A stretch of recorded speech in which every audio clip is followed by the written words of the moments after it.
ألهمها فجورها وتقواها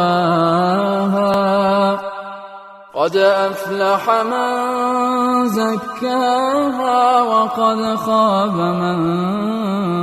دساها كذبت ثمود بطغواها إذ انبعث أشقاها فقال لهم رسول الله ناقة الله وسقياها فكذبوه فعقروها فدمدم عليهم ربهم بذنبهم فسواها ولا يخاف عقباها